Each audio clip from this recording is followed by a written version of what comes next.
Regardez cette carte du ciel. À votre gauche, c'est la Chine.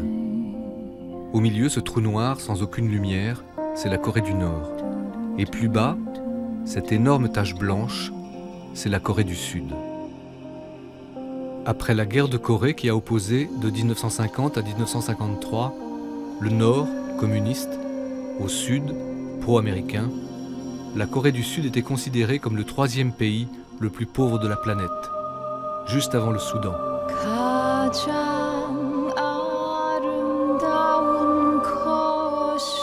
En 50 ans, elle est devenue une des nations les plus prospères.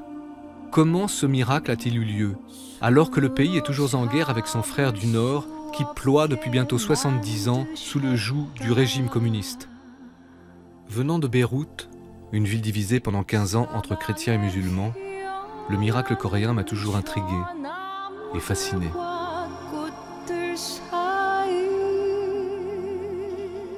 Nous irons en 5 étapes à la découverte de grands sites industriels, de magnifiques îles, de cités médiévales, de temples bouddhistes et de la capitale, Séoul.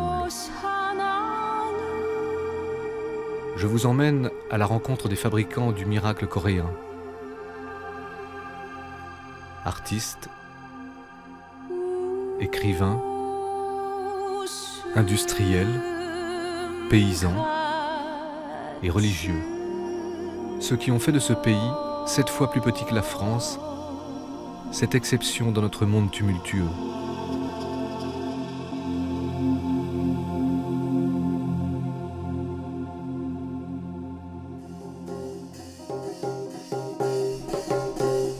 La Corée du Sud est riche de 3215 îles qui ornent tout le pourtour de son littoral.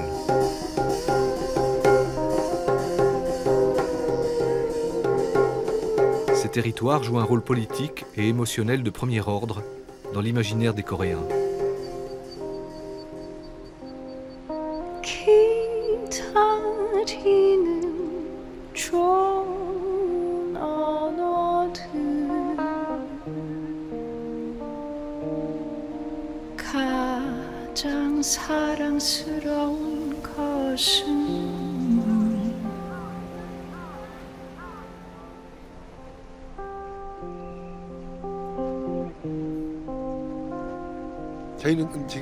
Nous sommes actuellement au village de Tangkeut. Son nom signifie le bout de la terre. C'est là exactement que la mer du Sud et la mer de l'Ouest se séparent.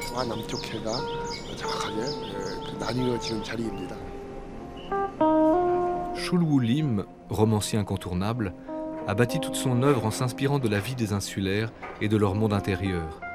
C'est avec lui que nous allons faire ce voyage en commençant par son île natale, dans l'archipel de Wando.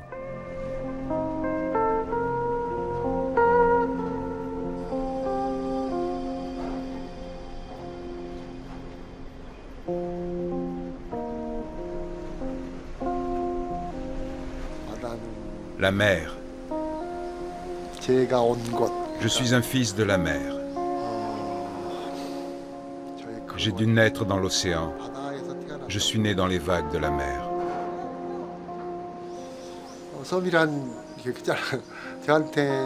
L'île, pour moi, c'est comme une étoile. Une étoile qui est toute seule, éloignée de l'univers, mais qui ne se sent ni seule ni triste, parce que l'immense cosmos la porte en son sein et qu'elle scintille à côté d'une multitude d'autres étoiles.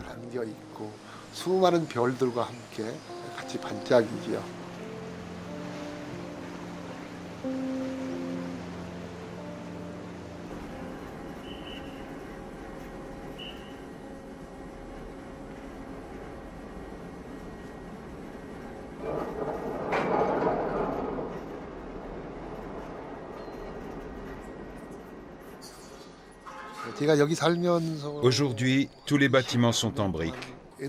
Alors qu'il y a 20 ans, il y avait des maisons traditionnelles coréennes avec des murs en terre et des clôtures en pierre. C'était très beau.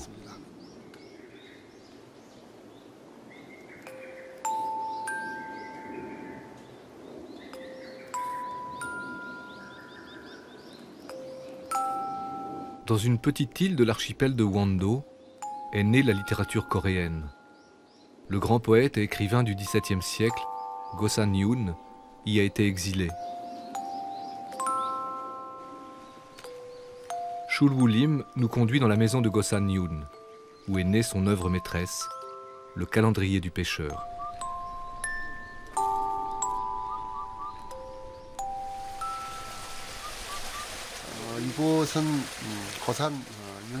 Nous sommes sur un des lieux de Gosan Yoon-sundo. Gosan est le poète le plus représentatif de la littérature classique coréenne. Cela parce qu'à l'époque, les nobles et les lettrés utilisaient les caractères chinois pour décrire la vie de la cour.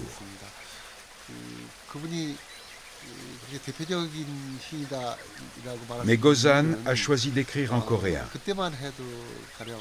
À l'époque, le coréen était considéré comme la langue du petit peuple et était méprisé par l'aristocratie.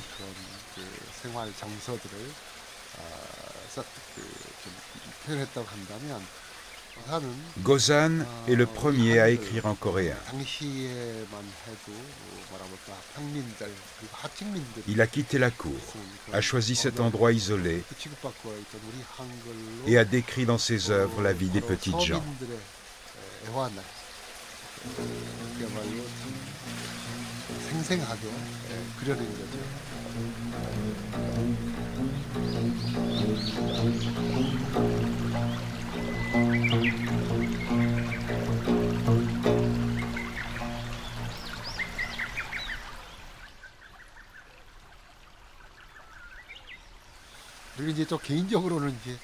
C'est une anecdote personnelle, plutôt drôle. Ma femme est une descendante directe de Gosan. C'est spécial. C'est drôle. Quand je suis allé voir ses parents pour leur demander sa main, je n'avais ni travail ni argent. Je voulais juste écrire un roman. Et mon beau-père, à ma grande surprise, a accepté sans problème.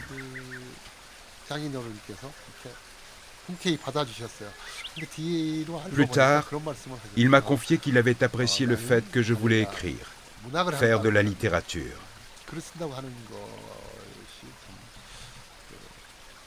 Je pense que c'est parce qu'il est un descendant direct de Gosan qu'il a eu cette attitude tout à fait inhabituelle.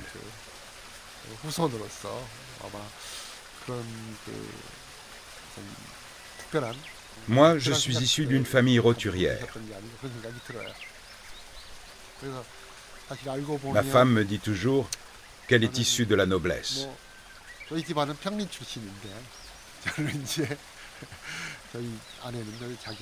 Elle me taquine souvent en disant qu'en l'épousant, j'ai réussi mon ascension sociale.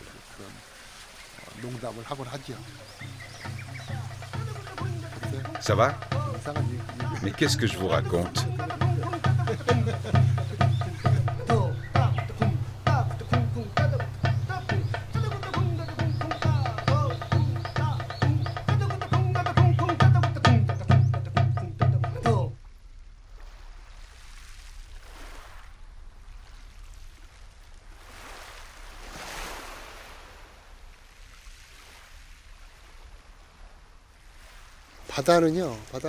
La mer, c'est vraiment un monde magique.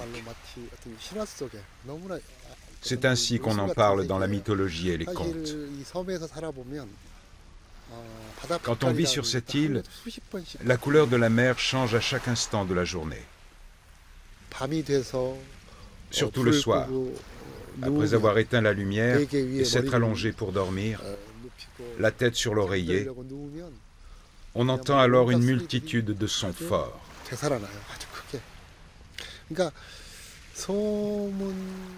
Je pense que l'île est remplie de choses mystérieuses et étonnantes. Mais c'est aussi l'endroit le plus proche du cosmos.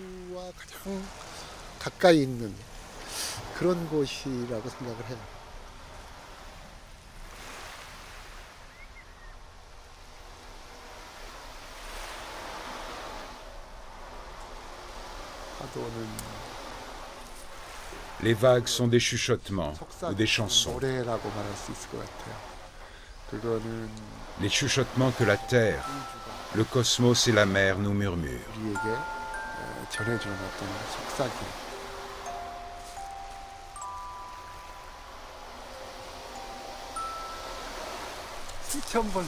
J'ai fait ça des milliers, des millions de fois.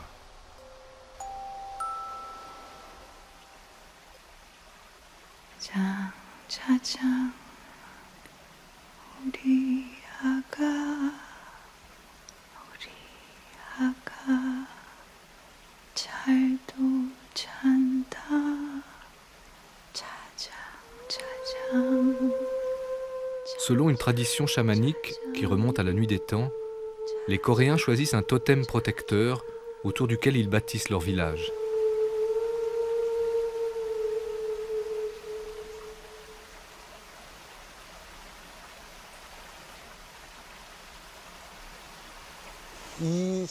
Quand les premiers arrivants ont débarqué sur l'île, ils se sont mis en quête d'un lieu où construire leur village.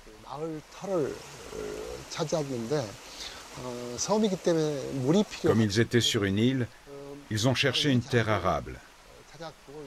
Et finalement, ils ont trouvé ce puits et le village s'est développé autour de cet emplacement. Et à côté du puits, il y avait ce grand arbre. Les habitants en ont fait l'ange gardien du village.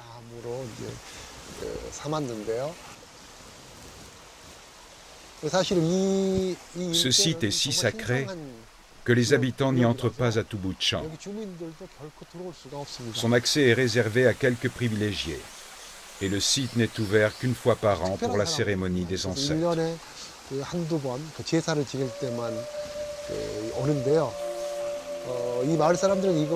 Les villageois ont toujours appelé cet arbre l'arbre grand-mère.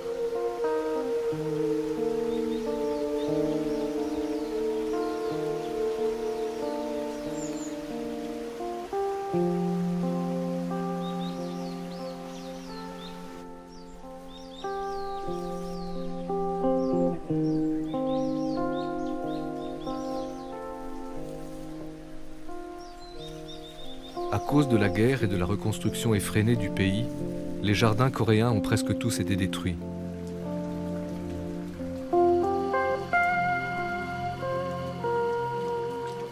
Nous sommes ici à Seyunjung, un jardin créé par le poète Go San-yoon.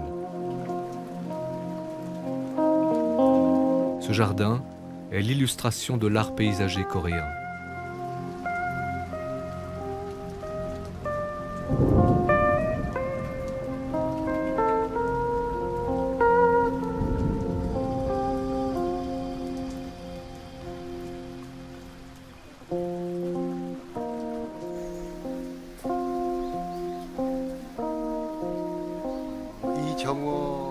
Ce jardin est connu pour être l'un des derniers jardins privés du pays. C'est le plus grand et celui qui reflète et préserve le mieux la tradition coréenne. En Corée, on cherche au maximum à préserver l'état naturel des jardins. On essaye également de ne pas intégrer un côté artificiel au paysage. Ce jardin est vraiment très respectueux de l'environnement. Si on compare les temples coréens aux japonais et aux chinois, cette différence d'approche saute aux yeux.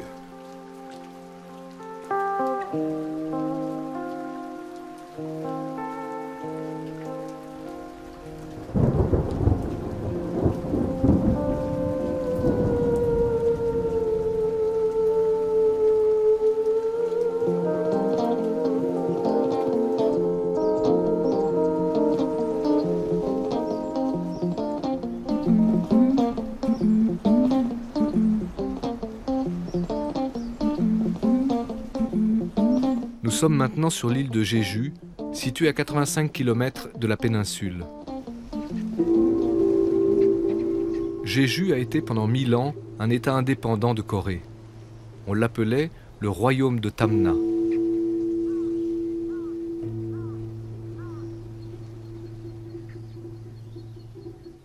Le mont Halla est un volcan qui culmine à 1950 mètres d'altitude.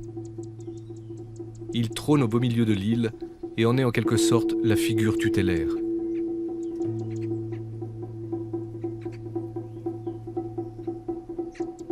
Contrairement aux autres îles du pays, Jeju est une destination touristique. De partout, des visiteurs affluent pour admirer ses paysages et ses sites. L'île de Jeju est très spéciale pour les Coréens. Cette île est un joyau, telle une émeraude. Elle est belle, mais comme elle est très éloignée du continent, elle conserve un aspect exotique qui la rend si particulière. Mais quand on regarde de près l'île, il y a enfoui, derrière ce paysage magnifique et mystérieux, des secrets, des pans de l'histoire tragique du pays. Chul Woo-lim a longtemps vécu à Jeju avant de s'installer à Séoul. Cette île a joué un rôle important dans sa vie.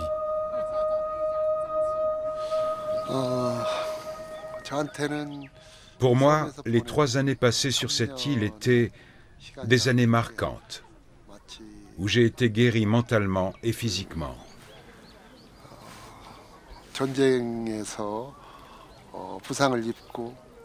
Comme si j'avais été blessé pendant la guerre, que j'étais revenu dans mon village natal et que les bras de ma mère m'enlaçaient avec amour.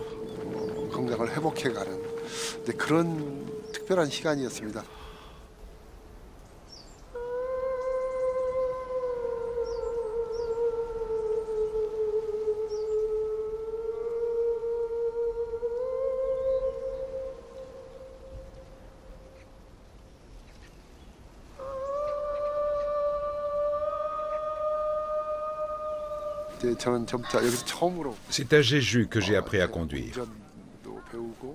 J'ai acheté une vieille voiture et j'ai sillonné toutes les routes et chemins de l'île.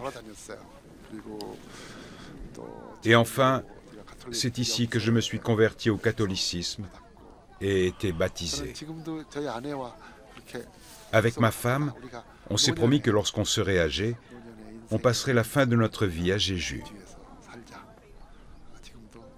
On se le dit souvent, et j'espère vraiment que notre rêve se réalisera.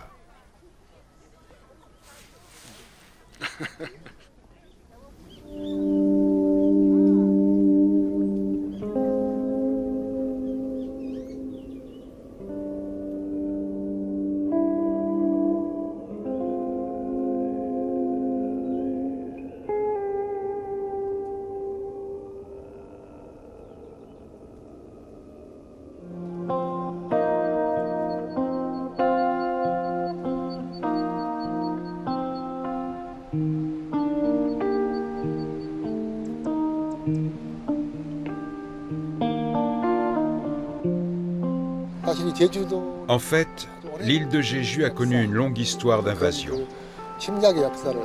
Il y a des centaines d'années, la dynastie chinoise des Yuan l'a envahie pour y élever des chevaux.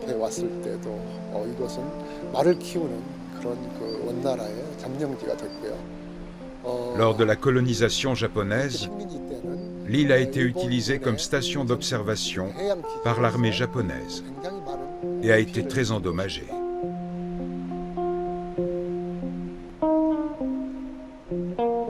Nous sommes sur la côte sud de l'île de Jeju.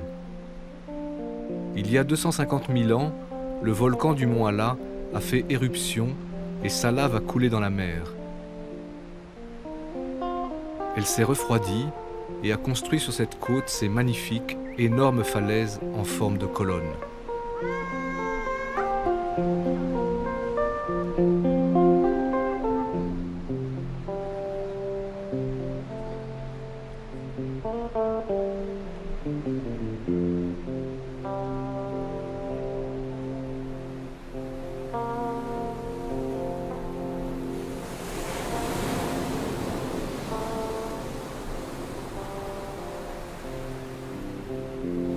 바로 이곳에 미군 해군 기지를 미국 해군 기지를 세우려고 하는.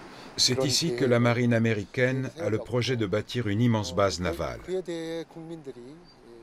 La population s'y est fortement opposée, mais les gouvernements coréens et américains n'en ont pas tenu compte. La lutte a duré longtemps. Elle continue encore, mais ça a l'air plus ou moins plié.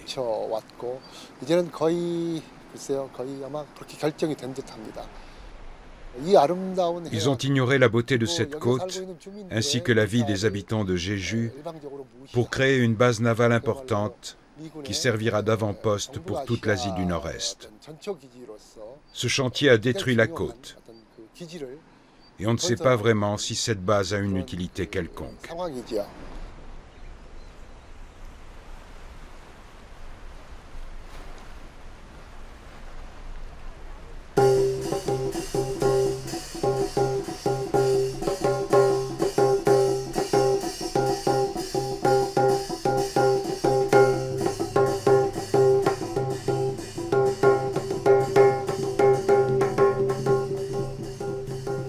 L'île de Jeju est connue pour ses plongeuses, qu'on appelle haino. Ce métier pénible se perd.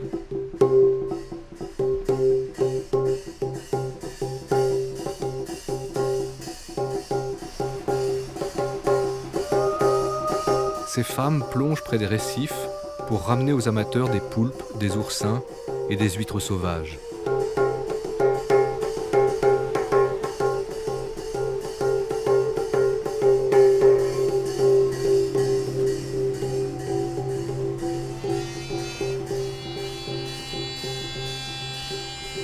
Chassées par la marine qui construit sa base navale, elles se sont repliées sur cette partie de l'île.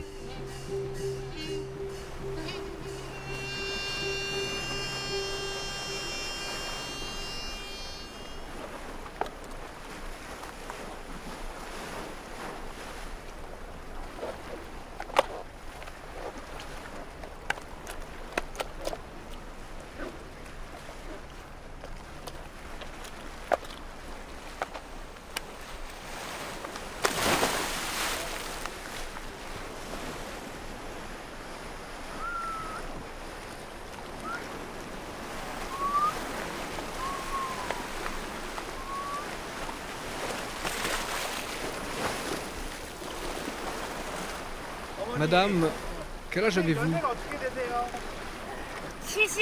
72 ans. Quand il y a de la houle, c'est difficile. Mais je dois tenir le coup parce que j'ai des enfants. Quand la santé va, tout va.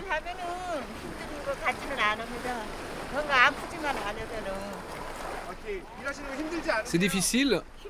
Non, ce n'est pas difficile. J'ai appris à plonger dans mon enfance. Alors pour moi, ce n'est pas difficile.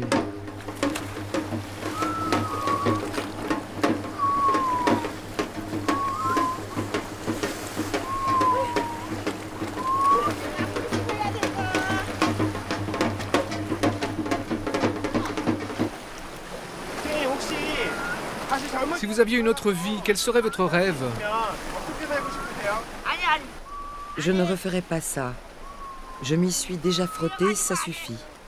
Ce métier est si méprisé.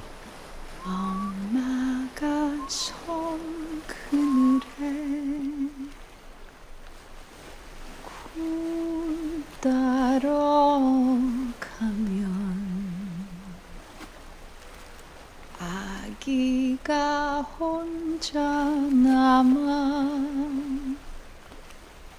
집을 보다가 바다가 불러주는 저정 노래에 알배고 스르르르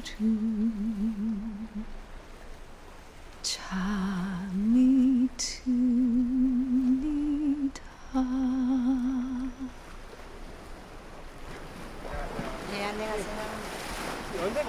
Bonjour. Quel âge avez-vous? J'ai 62 ans.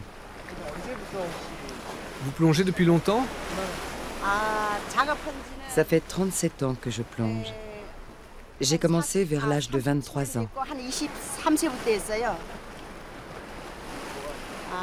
Si j'ai un rêve, aujourd'hui les plongeuses gagnent assez bien leur vie comparée au passé. Ça va. Je n'ai pas de difficultés pour vivre de mon travail. Tout à l'heure, vous faisiez un son étrange dans l'eau. Le bruit du sombi? Le bruit du sombi, quand on plonge, c'est comme si on jouait à cache-cache avec l'eau. Après une journée difficile, ce bruit sort naturellement.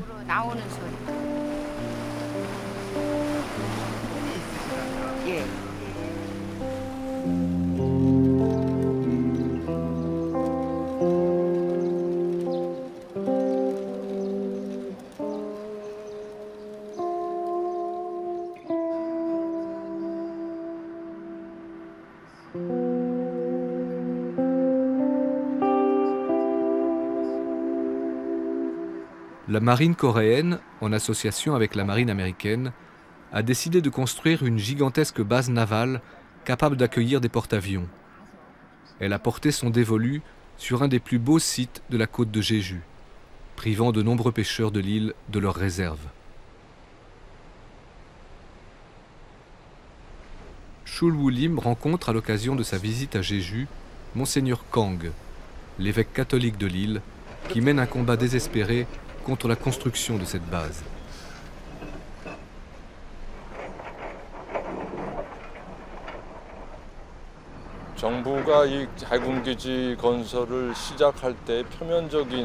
La raison officielle invoquée par le gouvernement au début de la construction de la base était que cette base permettrait une meilleure protection des navires marchands étrangers qui entrent et partent de Corée.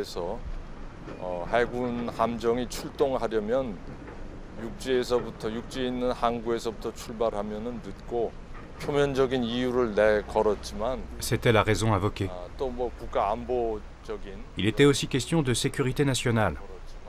Or, il se trouve que nous sommes ici au point le plus éloigné du 38e parallèle, donc loin de la frontière avec la Corée du Nord.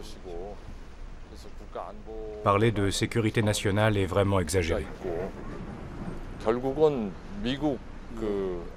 Au final, on peut dire que c'est un port militaire qui est destiné essentiellement à la marine américaine.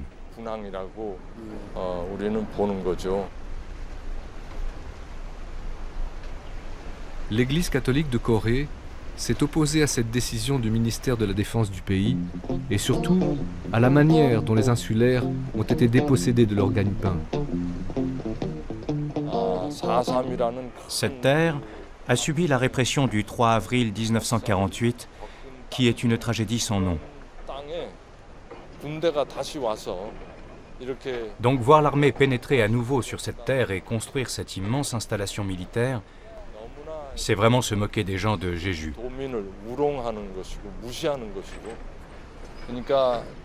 Le pouvoir de l'État les a piétinés, car ils sont pauvres et faibles, et n'ont pas la force de résister. L'événement dont nous parle Monseigneur Kang, celui du 3 avril 1948, a eu lieu 2 ans avant le début de la guerre de Corée.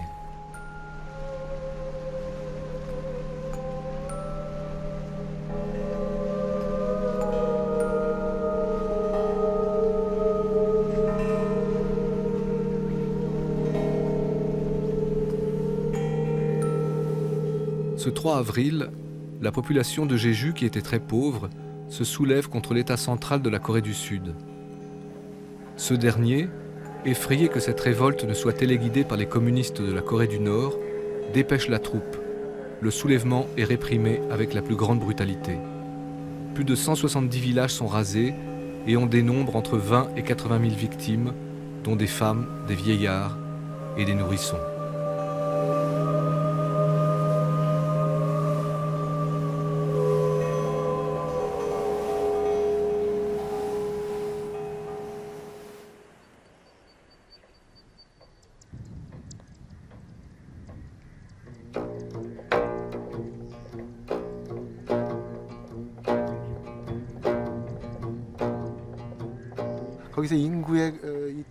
C'est un événement sanglant qui s'est déroulé sur cette petite île. Pratiquement 1/5 de sa population a été sacrifiée. On appelle ce lieu le cimetière aux 100 ancêtres et un descendant.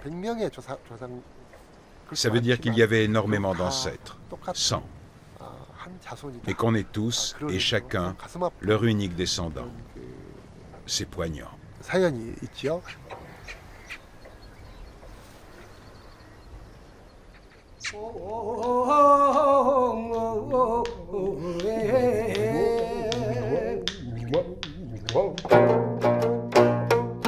Les descendants de cette tragédie gardent aujourd'hui encore la mémoire de ces souffrances. Très longtemps, le gouvernement a occulté cette page sombre de l'histoire de la Corée. Ce musée a été construit pour honorer la mémoire des victimes et informer locaux et touristes de cette tragédie.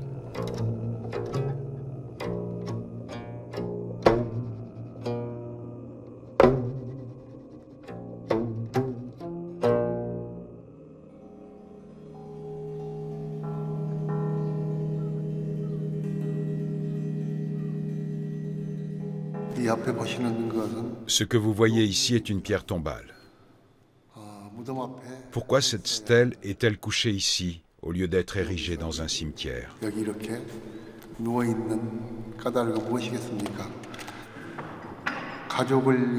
Tous les gens qui ont perdu leur progéniture ou leurs proches ont préparé cette pierre tombale d'un même cœur.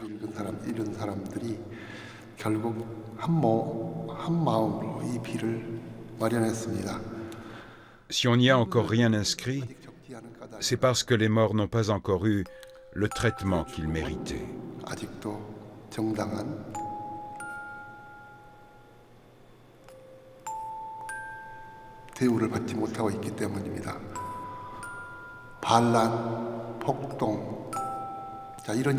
Au lieu d'être considérés comme des victimes, l'État, prétextant la révolte, les a longtemps étiquetés comme des criminels.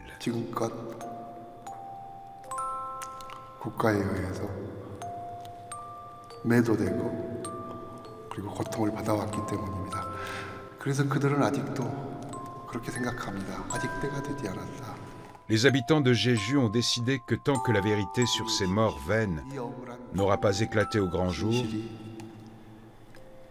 ils n'inscriront absolument rien sur cette stèle.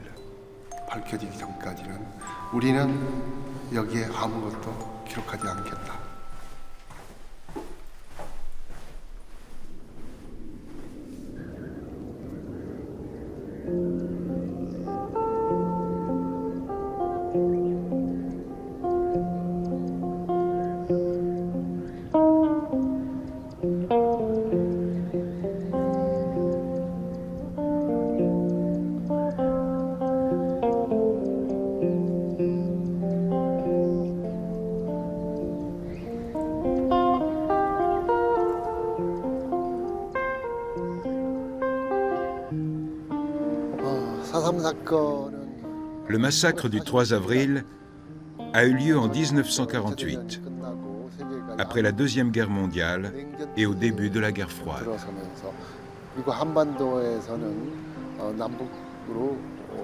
Il a été perpétré lorsque la péninsule coréenne commençait à se séparer entre le nord et le sud. Pour le gouvernement d'alors, plus de 90% des habitants de Jeju étaient de gauche. On pourrait parler de nettoyage ethnique, car on dénombre près de 30 000 victimes sur 200 000 habitants de l'île.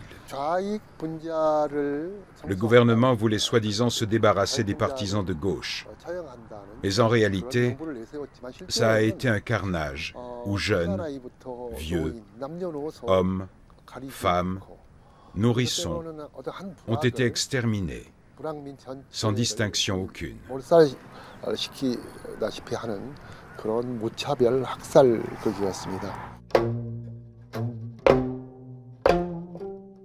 Cet événement, nié et occulté pendant 50 ans, a été mis au grand jour avec le retour à la démocratie en Corée du Sud.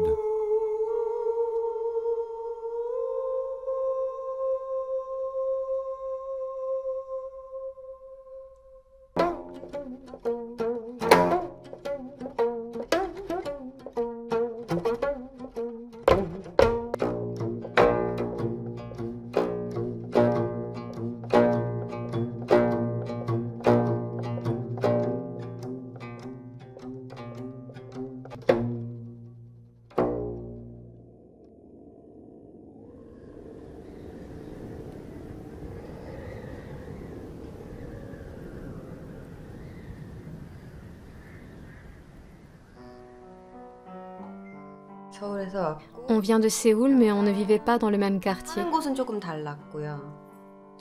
Je préfère vous voyez. Song-hee et Hon-byul ont la trentaine.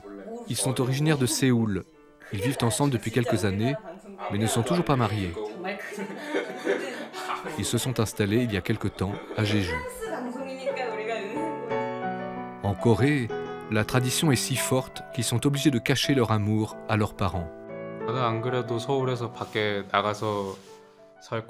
Moi, je voulais quitter Séoul. On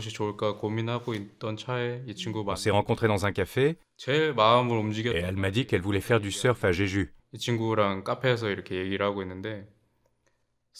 Cette phrase m'a décidé.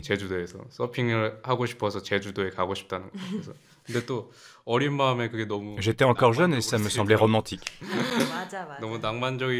Ça me semblait si romantique et si cool que ça m'a décidé. J'ai pensé qu'on pourrait bien vivre à Jeju. Et nous voilà.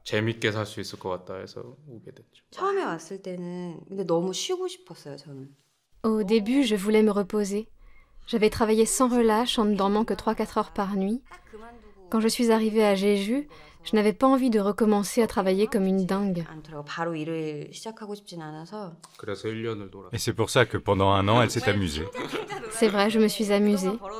J'ai dépensé tout l'argent que j'avais gagné jusque-là. Puis j'ai fait quelques petits jobs, payés 375 € par mois au début.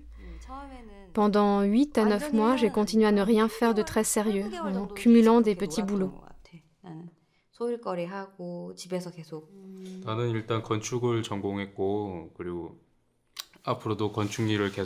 Je suis architecte et j'ai tout de suite cherché un boulot dans ma branche. 마음을 먹고 알아본 그 첫 번째로 한 일이 이제 건축사 사무소를 알아보는 일이었고 그리고 Par chance, j'ai trouvé un emploi dans un cabinet où je travaille encore aujourd'hui. 적당하게 일할 수 있는 데를 찾아서 지금은 건축사 사무소에서 일을 하고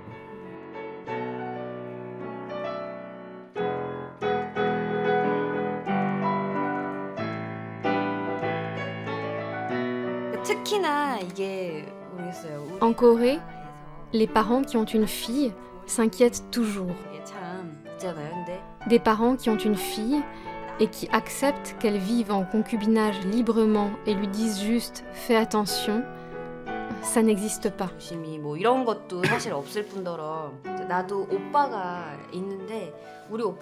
J'ai un grand frère, s'il vit en concubinage avec une copine, mes parents n'y feront pas vraiment attention, ils trouveront rien à redire.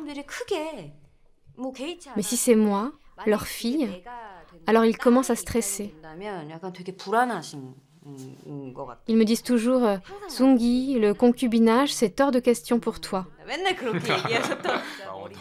On va se raser la tête et ramper à genoux jusqu'à Séoul. Sa mère va me gifler.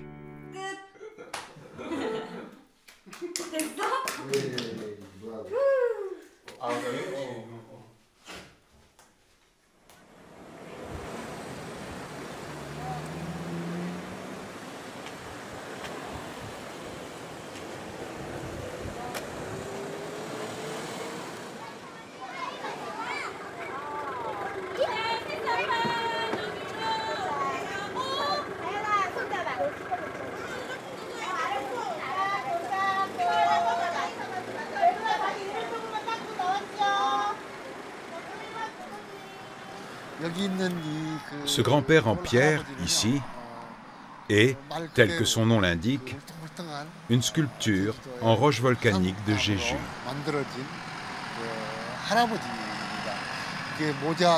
Il a un chapeau rond et de gros yeux tout ronds. On pourrait dire qu'il est assez moche.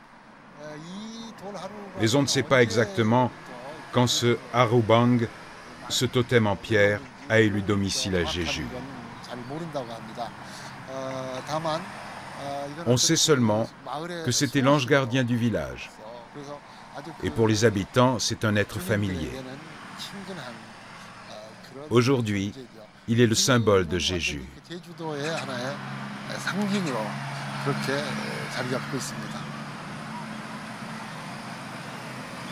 D'après la légende, les esprits fondateurs du royaume de Tamna sont apparus ici même, dans ce jardin, au centre de la ville.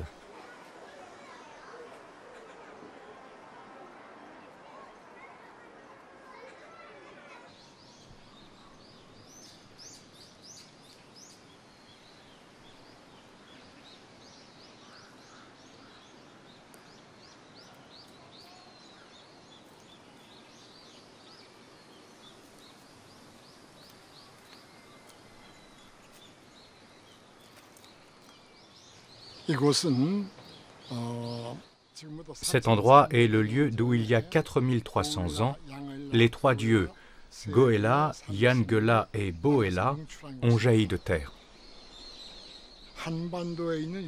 C'est le site historique le plus ancien de toute la péninsule. Comme c'est le lieu où sont nés les fondateurs des autochtones de Jeju, il est conservé comme une terre sainte.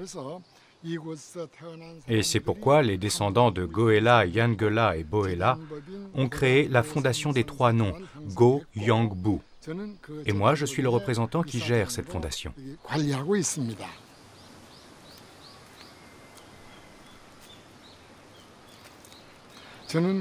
Je suis le 79e descendant des Goela.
C'est la première fois que vous venez ici?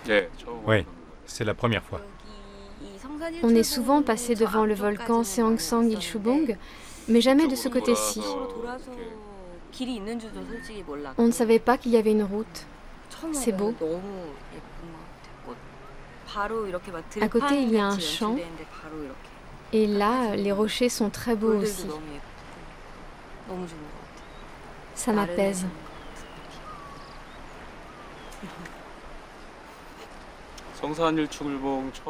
La première fois que j'ai vu le Seongsan Ilchubong, ça a été un choc. C'était, comment dire, gigantesque.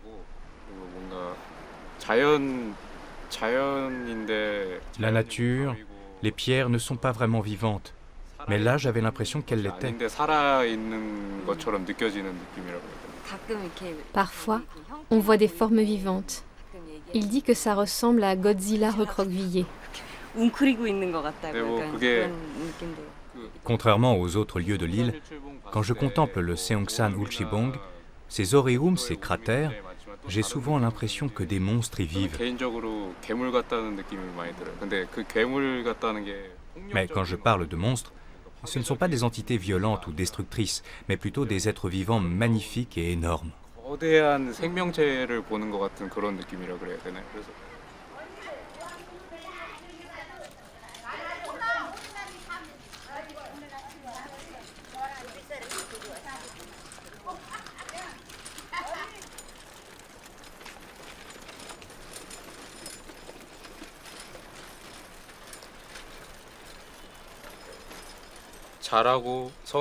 Maintenant que je suis adulte, je prends conscience des traumatismes de l'histoire.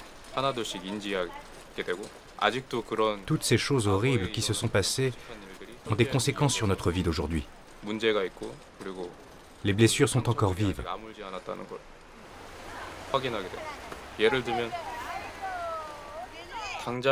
Un exemple, je suis né dans un pays divisé. J'ai fait mon service militaire pendant 2 ans et je dois continuer à m'entraîner dans l'armée de réserve.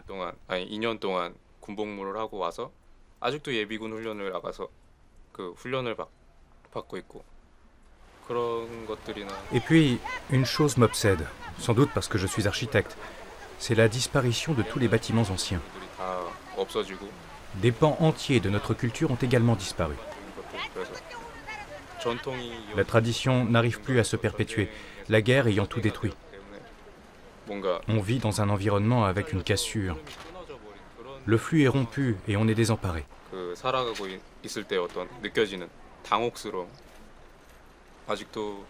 Ce sont des problèmes qui subsistent, des problèmes graves qu'on doit résoudre.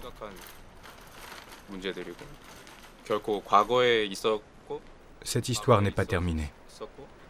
Elle est toujours d'actualité et on doit y faire face.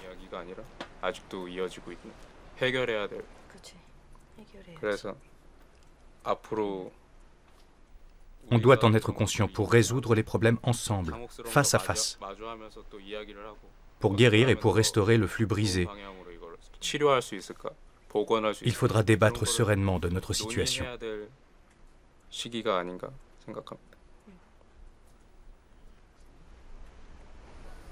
En fait, la division de la Corée n'est pas seulement une division géographique, avec des choses concrètes comme les barbelés. Il y a une division bien plus importante.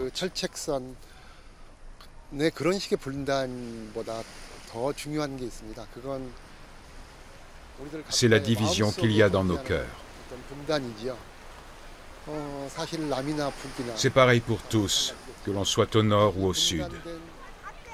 Vivre sur une terre divisée, pour nous, simples personnes, ne peut pas être normal.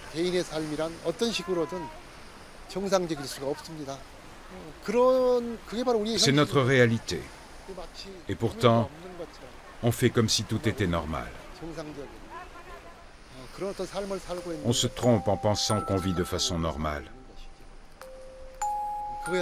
Je pense que c'est ça, la plus grande tragédie.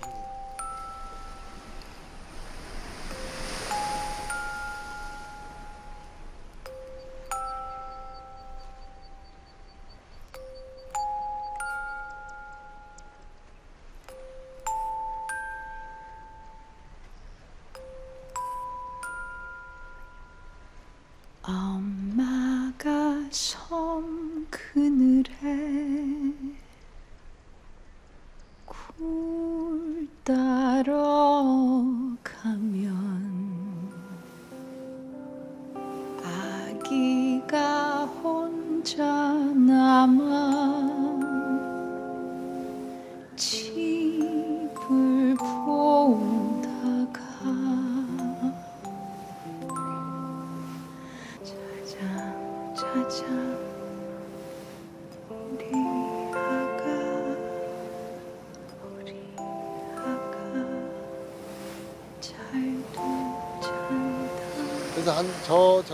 Même aujourd'hui, quand je suis à Séoul dans le métro et que je suis fatigué, je m'auto-hypnose. Je ferme les yeux et je m'imagine face à la mer, dans mon village natal.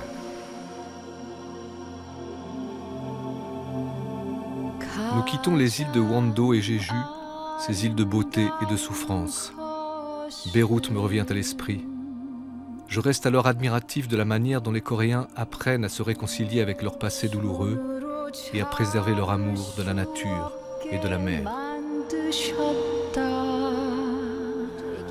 Commence si tu préfères. D'accord, je commence. Les 3 familles se relaient à la tête de la fondation. C'est un poème célèbre, qui est très court, qui s'intitule « L'île ».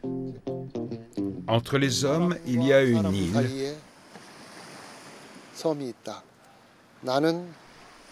Non, je recommence. Mon rêve, c'est qu'on me donne beaucoup d'argent et que j'arrête ce travail.